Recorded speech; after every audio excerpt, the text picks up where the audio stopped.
Amis des oscilloscopes, bonsoir. C'est un mystère pour personne, je crois. maintenant.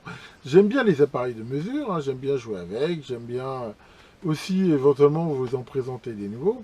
Alors, je n'ai pas vocation à acheter tous les appareils de mesure qui vont sortir, parce que, d'abord, j'aurais pas la place de les avoir, et puis à un moment, il faut quand même être raisonnable. Mais j'ai quelques contacts avec la société Polytech, hein, qui vend des appareils de mesure, et qui m'a proposé en fait de me prêter juste comme ça pour quelques jours un oscilloscope là qui mettent actuellement à leur catalogue en me disant bah voilà, on aimerait avoir ton avis sur cet appareil là, sachant que voilà, ils m'ont pas demandé d'être spécialement ni gentil ni méchant ni rien, ils m'ont dit prends-le, teste-le, dis-nous ce que tu en penses. Et bah, c'est ce que j'ai fait. Hein, donc j'ai reçu cet appareil ici que je vais vous montrer. Hein, donc c'est un appareil de la société qui s'appelle GW Instech. Hein. GW c'est une vieille marque, ça s'appelle Goodwill. Hein. Cette vénérable ligne que j'utilise ici, c'est une Goodwill et qui fait donc différents appareils de mesure, hein, et donc qui ont sorti une gamme hein, qui s'appelle 2000. Alors, on retrouve ça un petit peu hein, chez tous les fabricants d'oscilloscopes, il y a des gammes comme ça d'entrée de gamme. La gamme 2000, j'ai un oscilloscope Rigol de ça, mon Plessite qui est aussi dans cette gamme-là. Donc c'est un oscilloscope qui se met un petit peu dans cette gamme-là, qui bien sûr existe en différentes bandes passantes, avec différentes options, tout ça. Hein, je mettrai un lien, bien sûr, dans la vidéo, si vous voulez voir ça de plus près. Et donc, bah voilà, j'ai fait ici cet essai. Alors, sachant que il y a des trucs un petit peu innovants, et surtout, ils présentent ça comme un mixed mode. Hein, je vous en ai déjà parlé, c'est un oscilloscope qui fait un petit peu papa-maman. Alors lui, il fait beaucoup de papa-maman, parce que, comme on va le voir, il fait oscilloscope, générateur de signal, alimentation, multimètre, et, d'après eux, donc analyseur de spectre. Alors, analyseur de spectre, voilà, je veux dire, c'est un petit peu comme le Canada Dry. Ça a la couleur d'un analyseur, ça a le look d'un analyseur, mais derrière, on va voir que c'est quand même de la FFT et que ça change bien des choses. Enfin voilà, donc bah, regardons ensemble cet appareil. Aussi pour faire un petit unboxing, donc voilà le carton que j'ai reçu. Hein. Ici, voilà.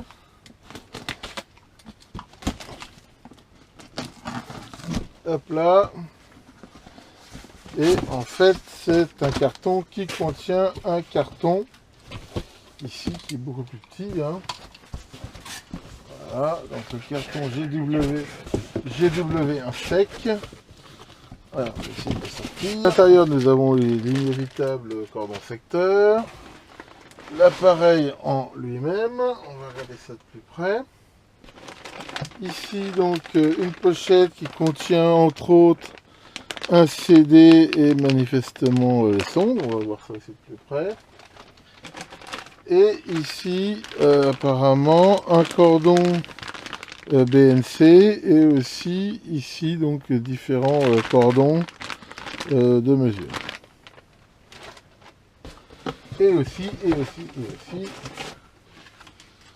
Donc, voilà, les paperasses habituelles de calibration et de trucs plus ou moins en chinois. Voilà, enfin, ça c'est tout à fait standard. Avant de regarder l'appareil, on va regarder un petit peu vite fait déjà les cordons qui sont livrés avec. Hein. Donc ici, j'ai ouvert une sonde. Bon, le fil est très souple, ça c'est assez agréable. On voit c'est une sonde x1, x10, 100 mégas. On va dire, bon, ça il n'y a pas grand chose à dire. On va dire c'est vraiment du standard. Ici, on peut voir qu'il y a, comme d'habitude, une pointe de rechange, des petits anneaux de couleur habituels. Hein, ça, on va dire, c'est vraiment très standard. Alors, un truc quand même qui est assez bizarre, c'est que je vois pas d'anneau rouge. Si on regarde ici les voies, c'est jaune, bleu, rouge, vert. C'est livré sur la sonde avec un jaune d'office. Donc là, je devrais avoir un bleu, un rouge et un vert. Or, comme on peut le voir, j'ai un bleu, un vert et un jaune. Alors, est-ce que les autres sondes, il y en a du rouge? Non. Et ici, non. Bon, alors ça, par contre, honnêtement, c'est vraiment pas top. Je veux dire, de base. Donc, en fait, c'est livré avec deux jaunes. Ici, à moins que ça, ils considèrent que ce soit du rouge. Oh ouais, bon, honnêtement, c'est un rouge qui ressemble plus à du rose. Enfin, admettons, en effet, que ça a pas l'air d'être le même. Ah ouais, en effet, quand on regarde comme ça. Bon, enfin bon, je trouve ça, enfin bon, c'est pas la mort, mais je trouve que c'est un petit peu dommage, hein. Ils auraient pu faire un rouge qui ressemble plus à ça. Bon, sinon, voilà la sonde ici. C'est des sondes 100 mégas. Pour un oscilloscope qui est 100 mégas, normalement, c'est mieux de mettre des sondes un petit peu plus haut dans le principe, parce que là, je veux dire, à 100 MHz, c'est à moins 3 dB, donc les deux, je veux dire, enfin, se cumulent hein, quelque part, ce qui fait que la bande passante globale, à la fin, elle est moins bonne. Bon, enfin bon, on va dire c'est ce qui est livré généralement standard. Là-dessus, il n'y a pas grand-chose à dire. Alors ici, on a ce cordon ici qui doit servir à l'alimentation. Bon, c'est des grosses pinces croco isolées. Alors par contre, le plastique d'isolation, là, il est dur, il est pas terrible. Par contre, le câble est, je veux dire, est assez souple. Bon, la prise, voilà, je veux dire, normal. Les deux câbles BNC, eux, par contre, sont très souples aussi. Hein. Ouais, je veux dire, ça a l'air de rien, mais d'avoir des câbles souples, hein, c'est toujours quelque chose d'assez intéressant. Et de même ici, hein, les câbles de mesure, hein, on voit donc c'est des câbles de sécurité pour la partie multimètre, sont aussi assez souples. Hein, donc je dirais là-dessus, il n'y a pas grand-chose à dire. Alors maintenant, on va regarder l'appareil d'un petit peu plus près. Donc on a ici le bouton marche arrêt. Hein, donc là, c'est un bon gros bouton. Alors par contre, voilà, on voit qu'on appuie dessus. Je veux dire, ici, on voit que l'appareil, il tient pas. Enfin, de toute façon, je veux dire, ça c'est endémique, on va dire, de tous ces nouveaux trucs. Ils sont pas gros, ils sont pas lourds. Donc là, c'est vrai que le bouton ici. Alors, moi, par contre, on voit que c'est un vrai bouton qui coupe le secteur. Hein, c'est pas un truc qui sort de l'appareil de veille. Alors, personnellement, moi, j'apprécie, hein, parce que j'aime pas ces trucs qui restent en veille tout le temps. Maintenant, il y en a qui n'aiment pas. Je veux dire, c'est les goûts et les couleurs. Enfin, donc ici, c'est un vrai bouton, mais c'est vrai que pour appuyer dessus, on voit que il faut à tout prix. Voilà, je vais essayer de montrer. Il faut le tenir derrière, voilà, le pincer, parce que sinon, voilà, il est relativement dur ici à appuyer. Donc ici, le bouton de mise en route. Donc ici, je rappelle que cet appareil a l'option où il fait aussi multimètre. Donc là, bon, on retrouve typiquement ce qu'on retrouve sur tous les multimètres. Hein. Ici, un commun et des entrées. Ici, pour la partie mesure de courant. Très classique aussi, ici, de quoi brancher une prise USB pour brancher une clé USB. Sortie de calibration. Les 4 voies, ici. Et alors là, ils ont fait le choix, comme on peut le voir, de ne pas avoir un réglage commun. Hein. Là, on retrouve sur les 4 voies les réglages d'échelle, de channel, mat, ici de position. Donc ça, c'est vraiment, je veux dire, quelque chose de très très classique. Alors, tous les boutons ne sont pas cliquables. Il y a les boutons de position qui le sont, mais les autres ne le sont pas. Bon, c'est pas rédhibitoire, mais enfin, des fois, ça peut être sympa. Trigger, là aussi. Donc là, vraiment, quelque chose de très très classique. Ici, on regarde donc toute la partie ici, trigger. Donc là, comme on peut le voir, à l'entrée, il n'y a pas d'entrée de déclenchement extérieur. Hein, donc je suppose qu'il faut utiliser une voie, à moins que ce soit derrière, on va aller voir. Là aussi, quelque chose de très classique, hein, je vous ai déjà montré ça. Hein, auto set, run stop, single, revenir au défaut. Enfin, vraiment, là-dessus, je veux dire, il n'y a pas, je vois, de trucs spécifiques. Et après, on a bien sûr ici tous ces boutons ici de fonction qui sont propres, je veux dire, enfin qui dépendent de ce qu'il y a sur l'écran. L'écran, on a l'impression qu'il est plus petit, alors qu'en fait, non, si j'ai regardé par rapport aux autres modèles 2000, enfin, par exemple, si je regarde par rapport au Rigol ou au Siglent, l'écran fait à peu près la même taille, mais ça donne l'impression d'être plus petit parce que l'oscilloscope, par contre, il est très large. C'est-à-dire, si on compare par rapport au Siglent, il fait bien 3-4 cm de plus, quoi. Donc ça, c'est pas forcément gênant, mais à la limite, c'est un appareil qui, pour la même surface d'écran, prend plus de place. Maintenant, l'avantage, c'est que les contrôles sont assez aérés. Il y a quand même des contrôles par voie, donc ça, c'est pas trop mal. Alors, qu'est-ce qu'on a ici derrière? On voit ici cette espèce de décochement. Hein, si on le regarde ici de profil qui donne ça, bon, c'est pas vraiment gênant et ça permet de mettre des fils. Alors, par contre, là, on va retrouver ici donc une entrée de calibration, ici un go no go, hein, la sortie assez standard. Hein, donc ça c'est assez classique. On retrouve ici le contrôle USB et réseau. Et alors ce que j'aime pas du tout, moi, hein, ils ont mis ici, donc je rappelle que c'est pareil, cet oscilloscope il a l'option d'avoir un générateur de fonction intégrée et il fait aussi ALIM. Et on voit que les deux sorties ici de l'ALIM et ça, ils ont mis ça derrière. Alors ça, personnellement, je trouve ça nul. Nul de chez nul. Hein, je trouve ça nul. Pourquoi? Parce qu'en même temps, s'ils avaient la place, quoi. Je veux dire, qu'est-ce qui les empêchait de mettre ça ici, hein, comme on le voit, ici devant? Ça veut dire que là, je veux brancher quelque chose, je veux brancher la ligne, machin, il faut que j'aille derrière le truc. Alors vraiment, ça pour moi, c'est un très mauvais point. Surtout qu'ils avaient la place. Alors ils vont peut-être dire, ouais, mais c'était compliqué et tout. Enfin, c'est leur problème ça. Mais je veux dire, honnêtement, ils avaient la place de tout mettre là. Il faut qu'ils aillent foutre ça derrière. Là vraiment, pour moi, ça c'est pas un bon point. Donc, bah voilà. Maintenant, bah on va mettre ça en route. On va déjà regarder un petit peu ce que ça donne. Allons-y pour la mise en route.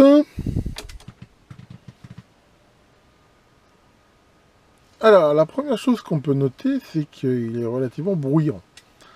D'ailleurs, comme vous pouvez le constater, hein, sur le banc d'essai que j'ai fait sur mon site, c'est le plus bruyant de tous mes oscilloscopes. Donc, alors, je dirais pas que c'en est point gênant, hein. J'ai noté le niveau de bruit, je veux dire, entre 0 et 5, on va dire de inaudible à très gênant. Mais honnêtement, c'est quand même relativement fort, quoi. Je sais pas si on l'entend bien, mais voilà. Et en même temps, voilà, en même temps, voilà, j'ai parlé en même temps du temps qu'il a mis à démarrer. Pour info, il met à peu près presque 30 secondes à démarrer. Et c'est pareil, hein, j'ai fait, comme vous verrez sur le site, un tableau en gros de, pas de tous mes oscilloscopes, mais de certains. Et bah, je veux dire, le seul qui est plus lent que lui, et pas beaucoup, c'est le Keysight. Tous les autres sont plus rapides, sachant que le champion du monde, c'est le Rod et Schwartz. Enfin voilà, donc ça, alors est-ce que c'est gênant ou pas? Dire que c'est rédhibitoire, non. Enfin bon, c'est vrai que c'est quand même agréable d'avoir un truc qui démarre vite. Par contre, le niveau sonore, bon, je dis pas, faut être honnête, c'est pas gênant, mais c'est quand même, on l'entend quoi. Enfin, voilà. Alors, bah, on va commencer déjà à faire des mesures. Donc là, la première chose que je propose de mesurer, ça va être la bande passante. Donc là, je vais ici connecter une sonde. Voici, hein, donc c'est les sondes qui sont livrées avec. Alors, je branche ça ici et la sonde. Voilà. Et comme on peut le voir, ici, on peut faire un coup d'autoset, hein, voilà. Donc là, on voit vraiment qu'elle est ce qu'on appelle surcompensée. Hein, bon, ça, c'est très, très classique. Alors là, bah, on va la régler, voilà, de façon à avoir ici, voilà, quelque chose de bien plein. Donc, voici ça. Alors, comment on va faire pour mesurer la bande passante? Eh ben, je veux dire, je vais faire quelque chose de très classique, hein, quelque part. Je vais utiliser, hein, comme j'ai déjà fait souvent, mon vobulateur, mon générateur rigole là, pour le faire vobuler de 0 à peu près 140 MHz. Et donc en sortie du générateur, je mets bien sûr ici une terminaison 50 ohms. Et je vais mettre cet adaptateur, ici, hein, je vous ai déjà montré, qui malheureusement d'ailleurs n'est pas livré avec cet appareil. Et c'est bien dommage, parce que c'est vraiment très pratique, justement pour mettre avec le moins de pertes possible, ici des sondes. Ici des sondes dans des BNC, on va dire, où là, voilà, c'est le meilleur couplage possible, on ne peut pas avoir de perte. Donc je vais mettre ici ça en sortie de mon générateur, et on va le mettre en route. Donc voilà, ici, donc avec la sonde, la bande passante qu'on peut voir. Hein, donc, alors, il faut le lire comment, hein? Il faut lire ici, je veux dire, ça démarre à 100 Hz. Hein, pour l'instant, c'est un balayage linéaire, qui balaye ici. Là, on est à 100 MHz, c'est-à-dire la bande passante de l'oscilloscope. Et derrière, ici, on le voit presque, hein, voilà, on est là à 150 MHz. Donc, qu'est-ce qu'on peut voir ici, hein, si on se met ici en même temps, tiens, on va en profiter là pour mettre un palier plat. Alors, on voit que c'est quand même pas tout à fait linéaire ici. Mais que, bon, voilà, on voit quand même qu'il y a pas mal d'ondulations. Hein. Normalement, ici, c'est à 100 MHz. Par contre, à 100 MHz, c'est pas vraiment d'atténuation. En fait, on voit que la bande passante réelle, elle est quand même bien plus loin. Hein. Ici, donc, quelque part, en fait, il a plus de 100 MHz, on va dire, quand on le regarde comme ça, mais c'est pas vraiment ici linéaire. Voilà, ici, ce qu'on a donc avec la sonde. Hein, donc, globalement, c'est pas mauvais, hein, mais c'est vrai que ça manque un peu comme de linéarité. Hein, si on regarde ici, là, on voit quand même que ça tendance un petit peu à augmenter. Bon, c'est pas non plus la mort, mais voilà, on voit que ça augmente un peu. Hein, ici, alors si on veut regarder à partir de quand ça augmente, là, on peut en effet changer ici le marqueur. Et on voit que voilà, ça commence ici, là, un petit peu moins même. Voilà, en fait, c'est, je sais pas, jusqu'à 20 MHz là que ça baisse un petit peu. Mais enfin bon, c'est pas la mort. D'ailleurs, on peut en profiter pour regarder justement ici comment fonctionne la limitation ici de bande passante. Voilà, ça c'est ce qui se passe quand on limite la bande passante à 20 MHz. Voilà, hein, ici on voit bien ici cette limitation. Et on va regarder un petit peu justement le générateur interne. Donc là je me rebranche ici sur la sortie Gene 1. Voilà, que je ramène ici sur l'entrée, sachant que évidemment ce truc là il est fait pour sortir sur 50 ohms. Alors ça c'est un des trucs quand même qu'on peut voir qui est...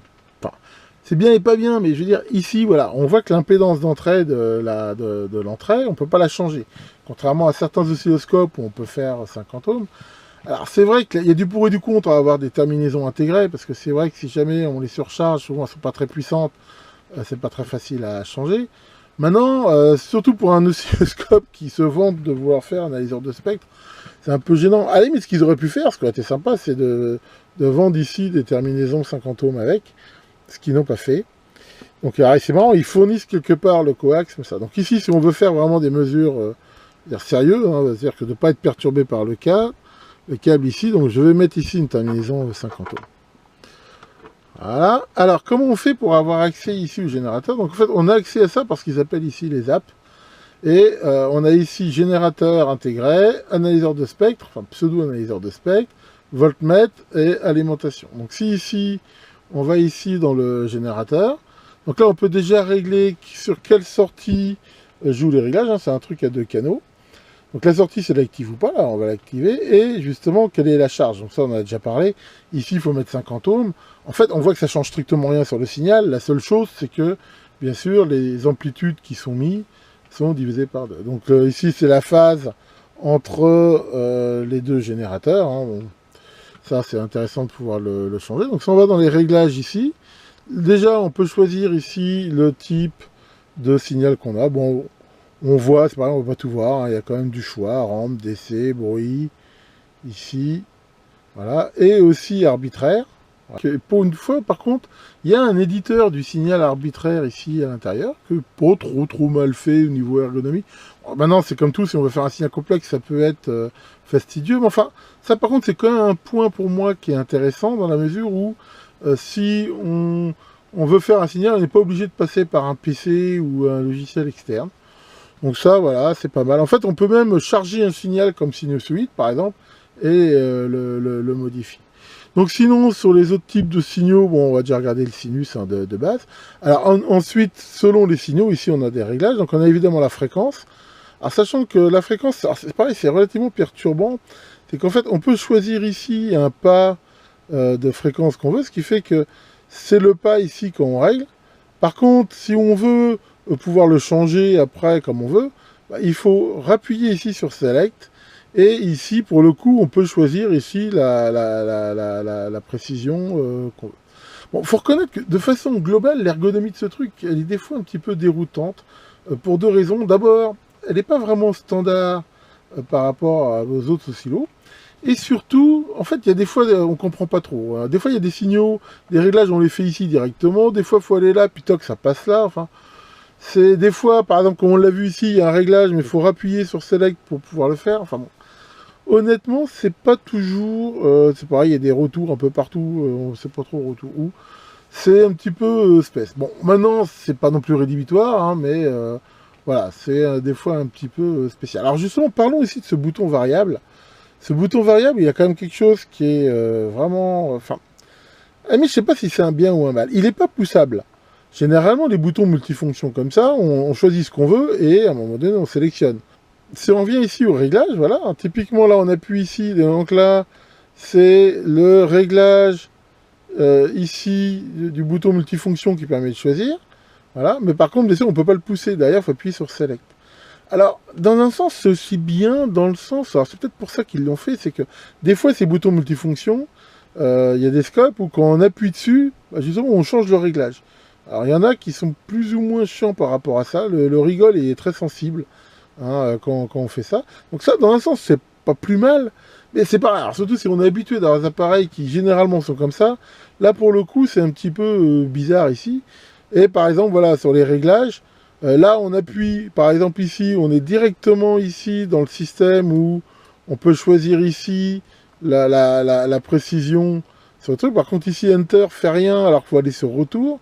Pour la fréquence, là, pour le coup, on choisit ici ce truc-là. Il faut faire Select pour rentrer dedans. Enfin, des fois, c'est vraiment, vraiment un petit peu déroutant. Bon, c'est pareil, hein, une fois qu'on a compris, ça le fait. Donc là, par exemple, si je veux un signal, tiens, de 455 kHz, donc ici, eh ben, je vais régler ici, voilà, 4, et ici, voilà, il n'y a pas de notion de clavier. Voilà, par exemple, ici, toc. Et là, alors justement, la select, ça fait rien, là, il faut faire ici, retour.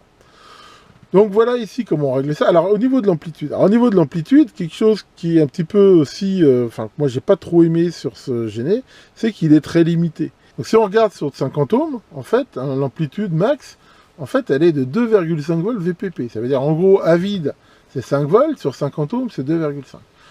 Alors ça c'est vrai sur les deux canaux, honnêtement c'est pour moi beaucoup trop limité.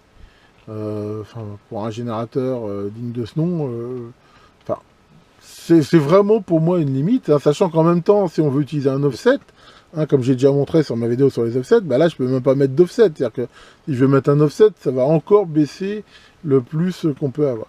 Donc ça vraiment, ça c'est pas vraiment un truc très cool. On voit ici qu'au niveau de l'amplitude, comme je vous l'avais montré, on peut juste régler VPP. J'ai pas vu la possibilité de régler valeur haute, valeur basse. Donc ça, bon, honnêtement, c'est pas pour moi un très très bon point. Ici, alors c'est sûr que selon le type de signal, hein, par exemple si on a des impulsions ici, bah là on peut régler par contre le rapport cyclique. Voilà, hein, ici, hein, quelque chose de très très classique. Ici, mais enfin dans tous les cas, l'amplitude max, de toute façon, elle peut être que de ça. Hein. Donc ça c'est vraiment quand même, pour moi, quelque chose de pas top. Alors après, on a un certain nombre ici de modulations, hein, donc ça c'est pareil. On a AM, FM, FSK, bon c'est pareil, c'est relativement limité. On va dire que c'est le minimum vital. Sachant qu'après, voilà, pour chacun, on va avoir la profondeur de modulation. Et ici, donc, aussi le balayage. Donc là, le balayage, c'est la fonction sweep. Hein, sachant qu'on ne peut pas la mélanger avec, bien sûr, la modulation. Enfin, c'est relativement rare les générateurs qui autorisent ça. Et alors, ici, en balayage, bon, enfin, pareil, il n'y a rien à dire de spécial, c'est le vobulateur, on va dire, un petit peu de base, avec quand même, pour moi, quelque chose qui est une grosse connerie, c'est qu'on ne peut pas se synchroniser, pareil, sur le début de la vobulation. Donc, bah, c'est pareil, j'ai pas encore fait la vidéo donc, que je veux faire là-dessus, mais honnêtement, c'est pareil, je trouve que ça, c'est pas vraiment top. Enfin donc, voilà ici ce qu'on peut dire en gros de ce générateur. Hein, ici donc, mon avis hein, que je mettrai, hein, vous pourrez lire plus en détail sur l'article, mais honnêtement, je trouve que ce générateur, il est très très limité. Donc c'est bien, on va dire, bon, ça dépanne. Hein, encore une fois, c'est un petit peu cette notion de tout en un, ça dépanne. Maintenant, moi, je suis pas fan quand même. De ce truc-là. Enfin bon, si on n'a pas beaucoup de place et qu'on a que ça, hein, c'est mieux que rien, mais honnêtement, il n'est pas non plus quand même hyper performant. Rapidement, hein, il y a ici une partie DMM. Hein, donc DMM, en fait, c'est un multimètre. Donc là, c'est un multimètre qui dire, se rajoute. Alors, bien sûr, il prend forcément ici une place dans l'écran. Bon, c'est pareil, je ne vais pas faire une vidéo trop longue. Vous verrez mon compte rendu. Donc je l'ai testé ce multimètre, il fonctionne bien, il est très bien étalonné, là-dessus il n'y a rien à dire, c'est plutôt bien. On voit qu'on peut même avoir ici des affichages min-max, la fonction hold. En gros, qu'est-ce qu'il sait faire? Il sait mesurer des tensions alternatives, continues, des millivolts aussi, des milliampères, des DC, enfin en continu alternatif, la fonction ohm. Hein, j'ai regardé aussi, elle est aussi très bien étalonnée. Testeur de diode et aussi température, sachant que là, il faut avoir la sonde qui va bien, mais voilà, il gère un certain nombre de sondes ici. Donc ici, honnêtement, c'est pas mal. Alors, et en plus, il est flottant, hein, c'est-à-dire que le commun ici n'est pas la masse de l'oscilloscope, hein, c'est ça pour ça j'ai vérifié. À condition, bien sûr, comme il le met, hein, que par rapport à la Terre, ça ne peut pas dépasser ici enfin en catégorie 2 600 volts, en catégorie 3 300. Donc voilà, ça, pour ça c'est pas mal. Alors maintenant, c'est pareil, hein, c'est toujours cette idée du tout en un. Ça prend un peu de place, mais c'est vrai que ça fait un multimètre de table. Donc ça, je veux dire, j'ai pas trouvé de choses vraiment spécifiquement embêtantes par rapport à ça. Alors, dans les apps aussi, rapidement, il y a ici l'alimentation. Alors, déjà, quand même en route, il y a un petit temps d'attente, comme on peut le voir ici. Alors, il y a deux alimentations ici, mais alors là, c'est pareil. Hein, vous verrez ça dans le. Enfin, si ça vous intéresse dans le commentaire. Mais ce qui les limite énormément, c'est la tension max. Ça ne sort que 5 volts maximum. Et les deux alimes sont comme ça. Hein. La deuxième, c'est pareil. Hein. On voit ici que c'est 5 volts, sinon rien. Hein. Réglable par pas de 0 à 5 volts, même pas. De 1 volt à 5 volts, par pas de 0 à 1 volt, et c'est exactement pareil pour ça. Donc déjà, c'est que deux alimes positives, hein, par rapport à la masse. On voit aussi, alors il y a des pré-réglages ici, bon c'est sympa, mais en même temps, ça n'affiche aussi pas le courant mesuré. Ce qui est un petit peu quand même dommage pour une alimentation de labo. Donc cette partie alim, honnêtement, j'ai fait des mesures dessus, en même temps... vous verrez les copies d'écran que j'ai fait sur le rapport un petit peu plus détaillé que j'ai sur mon site. C'est très bruyant, hein, c'est-à-dire que le niveau de bruit des alimes est assez, enfin, je veux dire, en charge est quand même assez important. Donc pareil, c'est un petit peu comme le Géné, on va dire, c'est mieux que rien, mais c'est bruyant, c'est limité, il n'y a pas le courant. Je trouve pas que voilà, c'est des options en plus. Honnêtement, je trouve que bah, c'est une option. C'est pas ma préférée sur ce truc. Donc voilà ici. Bon, sinon au niveau oscilloscope, hein, si on vient ici à ce niveau-là, ce qui est intéressant quand même sur cet appareil, comme on voit, il réagit très vite. Alors ça, quand même, c'est quelque chose d'assez agréable. Il n'y a pas de temps mort, hein, surtout par exemple là on voit la position, hein, c'est pas comme le rigole là, qui a un défaut qui est vraiment très très chiant là-dessus. Là-dessus, là il n'y a pas trop chose à dire. Alors, un truc que j'ai pas trouvé, on peut zoomer, ça c'est classique ici par rapport je veux dire, aux oscilloscopes. Par contre, j'ai pas trouvé comment on peut avoir un réglage variable.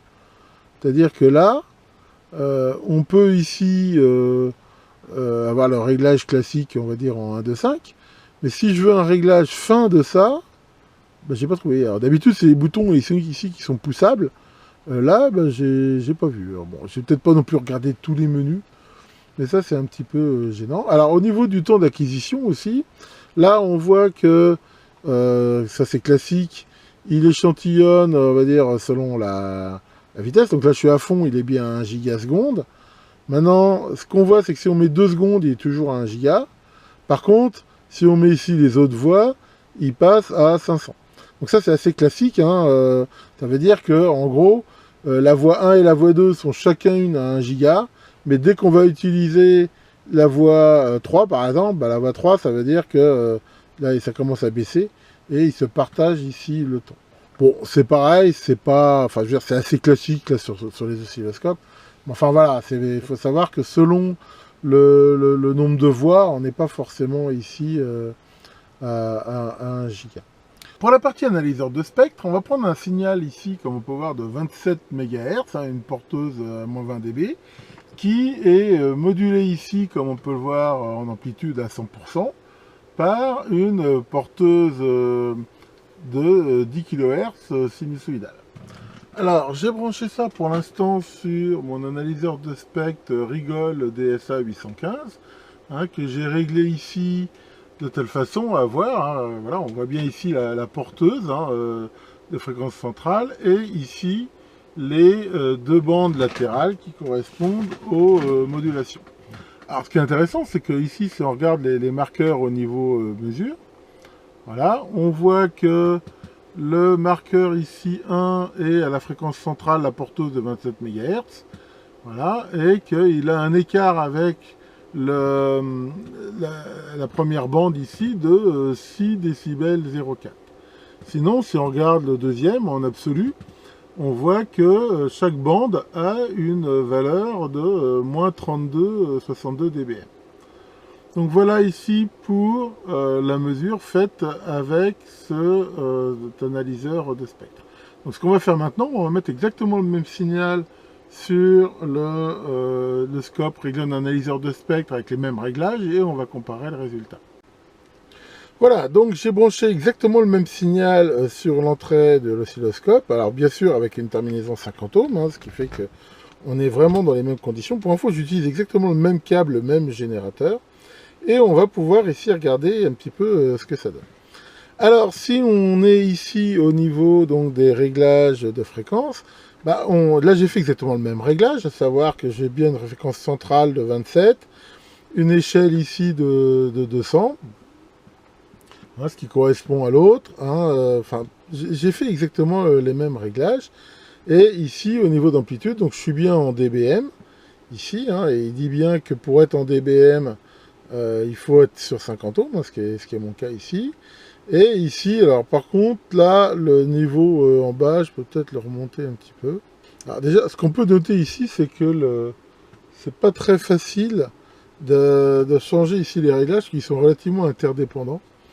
Voilà, donc là, si je veux essayer donc de descendre un petit peu, ce qu'on peut voir, c'est que la dynamique est pas du tout la même. Hein. Là, j'ai une échelle sur l'analyseur de spectre, hein, j'ai une dynamique qui va de moins 15 dB à moins 115. C'est-à-dire que j'ai des gradations qui sont beaucoup plus petites. Ici, si on veut avoir la même chose, on a quand même moins de précision.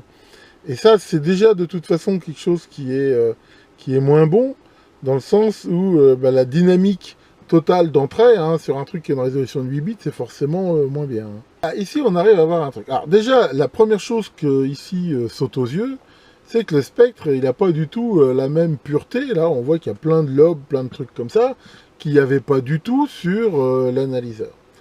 Donc ça, déjà, on va dire, c'est pas trop top. Alors c'est déjà, on fait une mesure, hein, ici, donc si on veut regarder l'équivalent un peu des marqueurs, on peut ici choisir le seuil de détection, hein, où il marque ici les crêtes. Donc voilà, là je mets le seuil, donc il va me montrer toutes les crêtes qui sont au-dessus, et on peut les mettre ici dans une table.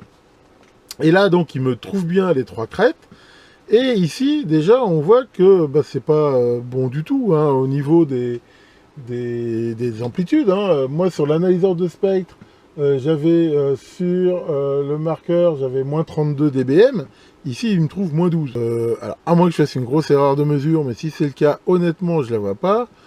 Déjà, au niveau mesure ici, c'est vraiment pas top du tout. Hein. Donc là, déjà, je trouve que là, c'est pas top. Alors déjà, on voit que le spectre ressemble pas du tout. Alors, une des raisons pour lesquelles aussi le spectre, il est pas bon, parce qu'encore une fois, ce truc-là, hein, ça se veut se présenter comme un analyseur de spectre, mais ça reste de la FFT. C'est un analyseur de spectre simulé, contrairement au DSA 815, qui est un vrai analyseur de spectre. Et ici, justement, quelque chose qu'on trouvera jamais sur un analyseur de spectre, c'est le fenêtrage. Et regardez ici, quand on change de fenêtre, selon le fenêtrage, regardez, le spectre, il change complètement. Alors, on vous explique dans la documentation, comme dans toutes les FFT, que oui, selon le signal que vous mesurez, il faut choisir des fenêtrages différents. Déjà, ce que vous pouvez noter, c'est que quel que soit le fenêtrage que j'utilise ici, le spectre, ça ressemble en rien à celui que j'ai sur l'analyseur. Donc ici, on voit un petit peu quand même les limites. On retrouve bien un peu ici les pics et tout ça, mais je veux dire, voilà, surtout à ces fréquences-là, c'est vraiment pas top. Alors d'un autre côté, 27 MHz, pour de la FFT, c'est déjà impressionnant. Alors ce qu'on va faire maintenant, justement, on va changer, et on va regarder comment il se comporte avec un signal de bien plus basse fréquence. Hein, parce qu'en fait, c'est un petit peu l'exemple qu'ils mettent. Donc là, on va par exemple changer pour mettre ici une porteuse par exemple à 50 kHz et on va garder toujours ici notre modulation d'amplitude, mais on va la baisser ici, on va la mettre à 1 kHz. Bien sûr, on va revenir là changer les réglages, bien sûr pour avoir une fréquence centrale de 50 kHz, hein, donc ça, déjà on voit que l'interface là vraiment elle n'est pas très pratique. Donc là on a quelque chose comme ça, maintenant on va voir ici une échelle qu'on va améliorer. Hein. On va prendre par exemple ici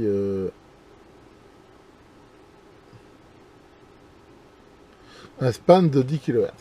Alors là, ici, voilà, hein, là on retrouve ici les crêtes et on voit qu'on a quelque chose là déjà qui est beaucoup, on va dire, plus précis.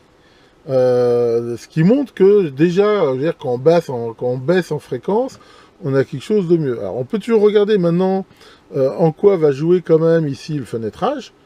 Voilà, là on voit par exemple que ici, selon le fenêtrage, on a quand même des aberrations, mais que ça joue quand même moins. Mais voilà, on retrouve quand même hein, ici des différences. Mais on a moins de lobes ici à la con par rapport à ça.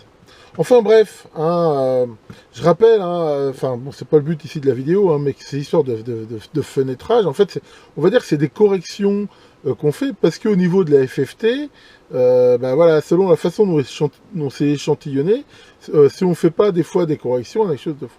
Mais ce qui est intéressant ici, c'est que là pour le coup, on a quand même, je veux dire, en basse fréquence, quand même, à mon avis, une analyse spectrale qui est quand même meilleure. Alors qu'on voit que si on monte en fréquence, là, à 27 MHz, c'était vraiment, vraiment pas top. Donc ici, quand ils présentent ici ça comme un analyseur de spectre, c'est un petit peu du foutage de gueule. Alors c'est vrai que c'est un analyseur de spectre, mais ils ont réhabillé, on va dire, de la FFT. Ah, ils donnent plein d'avantages. Oui, contrairement à un analyseur de spectre qui commence à 9 kHz, ici ça va en continu. Ouais, ok, d'accord, c'est vrai. Quand on veut de la précision, ça va quand même beaucoup plus vite parce que sur un analyseur de spectre, il y a des temps de balayage, hein, si on veut vraiment de la forte résolution, ici, qui baisse. Là. On donne plein d'avantages, je veux dire, sur leur système qui sont des vrais avantages, mais enfin, ils oublient un petit peu les inconvénients. Et ici, c'est vraiment pas vraiment top. Donc, mon avis par rapport à ça, c'est que ça vaut pas du tout un vrai analyseur de spectre, ça c'est certain.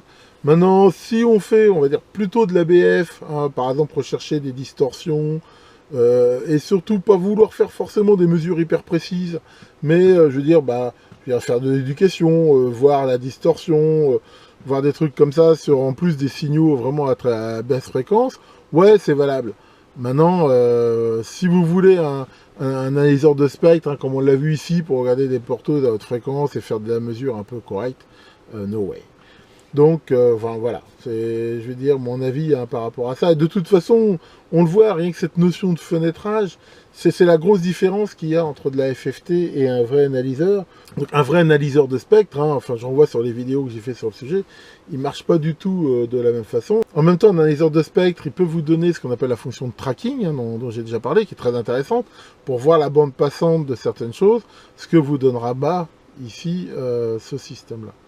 Bah voilà pour cette longue vidéo, hein, je suis désolé, elle est un petit peu longue. Hein, alors le but, ça c'est même pas de vous montrer tout ce qu'il peut faire, parce que c'est quand même CSGO qui a beaucoup de possibilités. Hein, le but de cette vidéo, c'était pas de vous faire une démo du truc, c'était plutôt de vous dire, voilà, un peu vous montrer, et surtout vous donner un peu les ressentis. Alors, j'ai fait un article sur mon site Sirob, hein, vous aurez le lien dans la vidéo, où j'ai mis justement un petit peu, je veux dire, le résultat un petit peu de toutes ces heures que j'ai passées à jouer avec cet appareil, ou un petit peu comme tous les bancs d'essai, je vais vous mettre ce que j'ai aimé, pas aimé, ce que je regrette, et différentes choses que j'ai remarquées par rapport à ça, même aussi quelques petits bugs que j'ai trouvés, bon, ils sont pas la mort, mais enfin bon, il y en a, on a vu quelques-uns. Ah, bien sûr, moi j'ai pas la prétention, bien sûr, d'avoir la science infuse, peut-être que j'ai fait des erreurs de manipulation, peut-être aussi parce que c'est un truc complexe, que je suis peut-être passé à côté de trucs, choses comme ça. Encore une fois, pas la prétention de donner une vérité absolue, mais de dire, voilà, en fait, j'ai quand même la prétention de connaître un petit peu les oscilloscopes quand même, et de dire un petit peu, pour en avoir utilisé beaucoup, un petit peu, voilà, les impressions que j'ai eues. Hein, sachant que, voilà, vous verrez, je lui donne une note de 12. J'ai beaucoup hésité avant de donner sa note. En fait, c'est très contrasté, ce truc-là. Il y a des trucs qui sont vraiment bien, hein, je veux dire, il répond vite. Il y a des options qu'on trouve même pas sur le concurrent. Donc, ça, c'est plutôt bien. Et puis, de l'autre côté, il y a des trucs qui sont nuls. Bon, on a vu le côté analyseur de spec, c'est ni fait ni à faire. L'alimentation, le gêner, c'est tellement limité que... Enfin, honnêtement, je vois pas trop l'intérêt. Bon, le multimètre, il est pas mal. Ça fait permettre d'avoir un multimètre de table quelque part, si on n'a pas beaucoup de place. Enfin bon, ça fait un peu cher quand même pour ça. Et puis, sinon, voilà, il y a des trucs super. Il y en a d'autres qui sont moins bien, d'autres qui sont très chiants. C'est pour ça que voilà, à la fin, je donne 12, hein, parce que bon, d'un autre côté, je veux dire, c'est pas non plus une grosse merde. C'est un appareil qui fait le job pour beaucoup d'utilisation, je veux dire, courant d'un oscilloscope, il ira très bien aussi, quoi. Je veux dire, faut pas... Enfin, je veux dire, après, c'est aussi un petit peu, maintenant, la course à fonctionnalité. Il y a des tas de trucs dans les oscilloscopes, faut être honnête. Au jour le jour, il y en a plein, c'est pas ce qu'on utilise le plus aussi. Enfin, voilà, maintenant, il est quand même pas donné non plus, hein. Bon, il a sa gamme de prix, hein, donc, comme je le dis, hein, en résumé, c'est un appareil, bah, regardez un peu avec vos concurrents en fonction de votre budget, regardez un petit peu les options qu'il offre, hein, qui vous intéressent, et vous pouvez vous dire, bah voilà, ça peut m'intéresser, il est mieux que le concurrent, donc bah voilà, après, c'est comme tout, hein, c'est le jeu, ma pauvre Lucette, on va dire. Et c'est pas toujours facile de choisir, enfin, un peu comme quand on achète une voiture, hein, il y a plein de modèles, ils ont plein de points communs, il y en a des trucs en plus, des trucs en moins, après il y a aussi le feeling, le coup de cœur, voilà, le design de ce truc-là. Il y en a qui vont le trouver super, il y en a qui vont le trouver vieillot. Vblog a fait aussi un banc d'essai dessus. Bon, lui, il n'en dit pas forcément que du bien. Enfin, maintenant, voilà, c'est malheureusement pas binaire. Hein, ça serait trop facile de dire celui-là il est top, celui-là il est pas bien. Voilà, c'est ça. Donc, j'espère quand même que cette petite vidéo, plus le banc d'essai, leur petit rapport que j'ai mis sur mon site, pourront vous aider à vous faire votre propre opinion. Je rappelle aussi que depuis longtemps, Polytech, ils ont la gentillesse de faire une petite réduction généralement aux gens qui disent qu'ils viennent de la part de Sirob. C'est quelque chose d'assez sympa, hein. Bon, c'est sûr que ça a fait des ventes en plus. Honnêtement, moi je touche que dalle là-dessus, hein. C'est pas du tout une opération commerciale. Je sais qu'il y a pas mal de gens quand même qui en ont profité, et bah, limite, on va dire, si ça peut rendre service, même si c'est pas forcément une remise mirobolante, c'est toujours ça de gagner. Tiens Maurice, comment vas-tu? Qu'est-ce qui se passe? Tu veux savoir si je me suis coupé les cheveux? Bah non, hein, connard, ils sont tombés tout seuls comme petit billard. Ah, ce pauvre Maurice, décidément, à la distribution de l'intelligence, lui, il a dû se tromper de fil. Enfin bon voilà, donc désolé, hein, c'est une vidéo un peu longue. Que Superbeam, le dieu des oscilloscopes, vous fasse de belles mesures, et à très bientôt pour de nouvelles vidéos.